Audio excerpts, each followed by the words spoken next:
The map on the wall was wrong. Omar Bradley knew it the moment the radio operator stopped speaking. Outside the modified GMC truck that served as his mobile command post, the mud of France was freezing, but inside the air was thick with the smell of stale coffee and something far more caustic, the scent of a plane disintegrating. Bradley didn't shout. He didn't throw his glasses. He simply leaned over the acetate-covered map and stared at a single red arrow that shouldn't have been there. It was an arrow representing an entire Third Army. Thousands of tanks, tens of thousands of men, moving in the wrong direction, or rather, moving in a direction no one had authorized. George S. Patton had just gone rogue. The official history books will tell you this was a moment of tactical brilliance. They'll tell you it was the Great Dash. But in that trailer, in the dead of night, it felt like a betrayal. Bradley leaned into the ear of his chief of staff and whispered a sentence that was never meant for the press corps or the history books. It was a sentence that revealed the terrifying truth. The Allied Supreme Command had lost control of their own war, and the man who had taken it from them was currently racing toward a disaster no one else could see. To understand the weight of that whisper, you have to understand the illusion. By late 1944, the Allied war machine wasn't just an army, it was a mathematical certainty.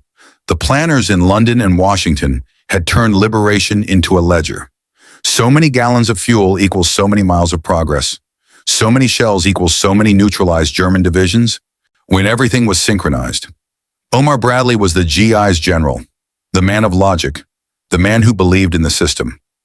The plan was the overlord mandate, a broad front, a steady, crushing advance where every unit stayed in line, protecting the flanks of the man next to him. It was safe, it was professional, it was guaranteed. The maps in Bradley's headquarters were beautiful. They showed neat, orderly lines. Intelligence reports suggested the German Wehrmacht was a broken beast, retreating in an orderly fashion toward the Rhine. The Allied leadership felt a profound sense of calm. They believed they had mastered the chaos of war. They believed that as long as everyone followed the script, the lights in Europe would be back on by Christmas. But the system had a flaw. It didn't account for ego. It didn't account for a man who believed he was the reincarnation of a Roman legionnaire.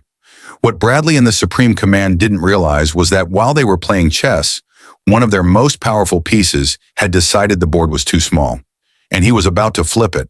The first crack in the illusion appeared not on the front lines, but in the supply manifests.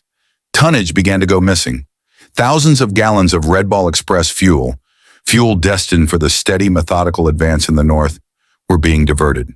At first, it was dismissed as a clerical error. Then the reports from the aerial scouts began to trickle in.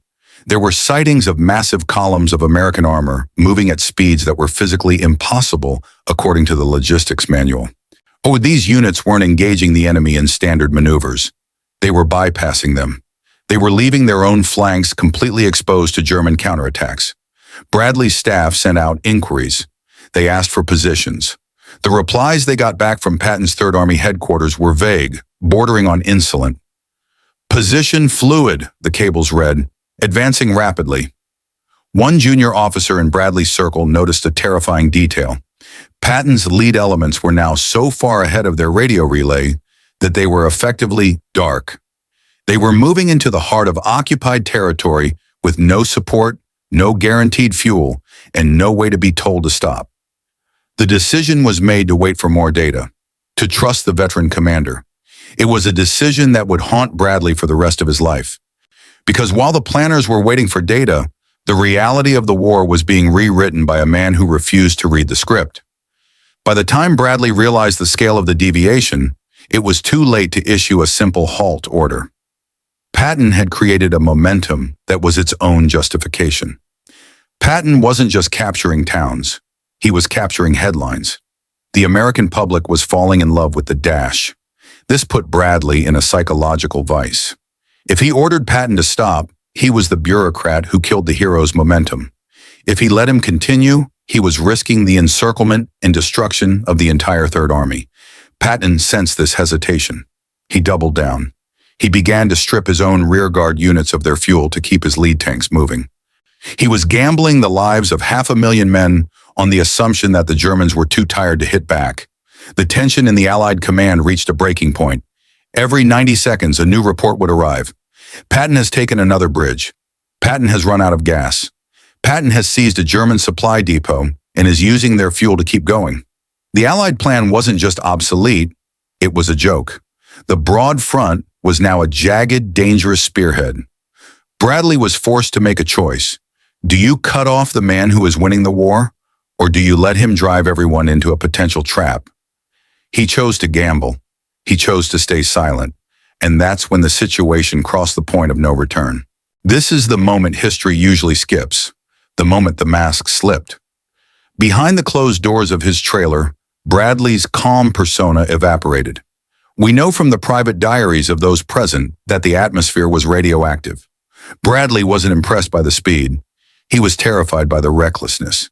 He saw Patton not as a genius, but as a glory hound who was burning through the resources meant for the entire Allied cause just to see his name in stars and stripes. Patton, meanwhile, was writing his own letters. He mocked the cautious men in the rear. He spoke of destiny. He believed he was the only one who truly understood how to end the war. The friction between these two men wasn't just professional, it was an ontological clash between the machine and the individual. Then came the whisper. As the reports showed Patton's tanks crossing a line they had been specifically forbidden to cross, Bradley turned to his map. He saw the gap Patton had left behind, a gap wide enough for 3 German panzer divisions to slide through and cut the American army in half. He leaned in close to his aide. He didn't say Patton is a hero. He didn't say this will win the war. He whispered, he's going to leave us with nothing but a funeral to attend, and he'll expect me to give the eulogy. But he didn't say it out loud to the press. Not yet. He had to wait to see if the gamble paid off.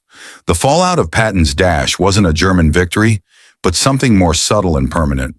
Because Patton had sucked the oxygen and the fuel out of the room, the units in the north stalled. As the methodical advance Bradley had envisioned turned into a grind. The war didn't end by Christmas. Instead, the Allied line was stretched so thin, so distorted by Patton's ego-driven bulge, that it invited the very thing Bradley feared. The dash created the vacuum that the Germans would eventually exploit in the Battle of the Bulge. The human cost of those few weeks of glory was paid months later in the freezing forests of the Ardennes. Strategy had been replaced by reaction. The Allied high command was no longer leading the war. They were chasing it, trying to plug holes that Patton's speed had created. Orders became suggestions. The hierarchy of the United States Army had been fundamentally broken. A subordinate had proven that if you move fast enough and win enough headlines, the rules don't apply to you. And this wasn't even the worst part. This moment in the trailer revealed a truth that haunted the rest of the 20th century. It was the moment Omar Bradley realized that power has limits, not just the power of the enemy, but the power of command itself. You can have the best plan in the world. You can have the most resources. You can have the right logic, but a single man with enough charisma and enough disregard for the lives of others can render it all obsolete in an afternoon. Bradley's whisper was the sound of a man realizing he was a passenger in his own war. It was the realization that the system is a myth we tell ourselves to feel safe.